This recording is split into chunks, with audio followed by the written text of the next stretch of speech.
গ্রামের নাম দিগলকান্দি। মেহেরপুর জেলার আরও একটি সুন্দর গ্রাম দিগলকান্দি। মেহেরপুর জেলার গাংনী উপজেলার ধানখোলা ইউনিয়নের ছোট্ট সুন্দর একটি গ্রাম দিগলকান্দি। আজ আপনাদেরকে ঘুরিয়ে দেখানোর চেষ্টা করছি দিগলকান্দি গ্রামের কিছু অংশ।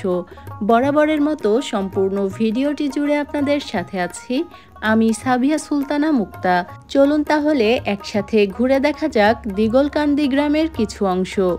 দিগলকান্দি গ্রামটি মেহেরপুর জেলার গাংনী উপজেলার ধানখোলা ইউনিয়নের ৫ নম্বর ওয়ার্ডের অন্তর্ভুক্ত। ভাটপাড়া, খড়মপুর, কুচুইখালী, দিগলকান্দি এবং গুচ্ছগ্রাম নিয়ে ধানখোলা ইউনিয়নের ৫ নম্বর ওয়ার্ড গঠিত হয়েছিল। দিগলকান্দি গ্রামের মোট জনসংখ্যা ৮৩১ জন, যার মধ্যে পুরুষ ৪২১ জন এবং মহিলা ৪১০ জন।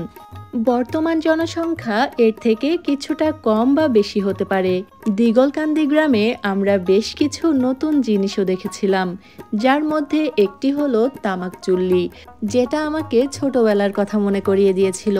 খুব ছোটবেলায় আমি চুয়াডাঙ্গা জেলার দামুড়হুদা উপজেলার একটি গ্রামে প্রথম এই তামাক চুল্লি দেখেছিলাম। যাই হোক, এই মুহূর্তে আমরা আছি দিগলকান্দির পুরাতন জামে মসজিদটির সামনে। দিগলকান্দি পুরাতন জামে মসজিদটি কিন্তু অনেক বেশি সুন্দর। সম্পূর্ণ মসজিদটি টাইলস দিয়ে আবৃত। মসজিদটি একতলা বিশিষ্ট। এ পর্যায়ে আমরা গ্রামের আরও কিছুটা ভিতরের দিকে যাচ্ছি।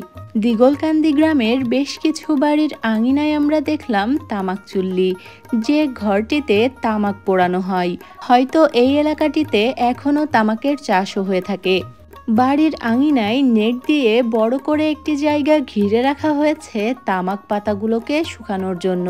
ঠিক তার পাশেই তৈরি করা হয়েছে তামাক পোড়ানোর জন্য একটি ঘর, যে ঘরটিকেই বলা হয় তামাক চুল্লি। দূরে আপনারা নেট দিয়ে ঘেরা যে জায়গাটি দেখতে পাচ্ছেন, তার মধ্যেই কিন্তু তামাক পাতা শুকানো হচ্ছে এবং এর পাশেই রয়েছে তামাক চুল্লি। আরও কাছ থেকে আপনাদেরকে জায়গাটি দেখানোর চেষ্টা করছি।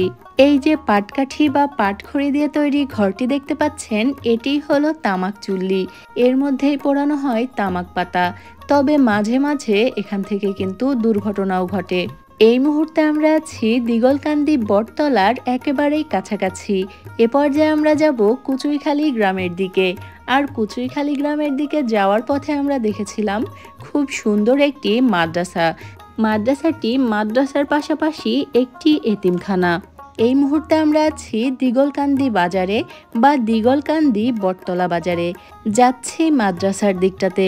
মাদ্রাসা দেখানোর সাথে সাথে শেষ করব আমাদের আজকের আয়োজন। আজ আপনাদেরকে ঘুরিয়ে দেখানোর চেষ্টা করলাম মেহেরপুর জেলার গাংনী উপজেলার ধানখোলা ইউনিয়নের সুন্দর একটি গ্রাম দিগলকান্দি গ্রামের কিছু অংশ। আশা করি আজকের ভিডিওটি আপনাদের বেশ ভালো লেগেছে। আমাদের আজকের আয়োজন এ পর্যন্তই।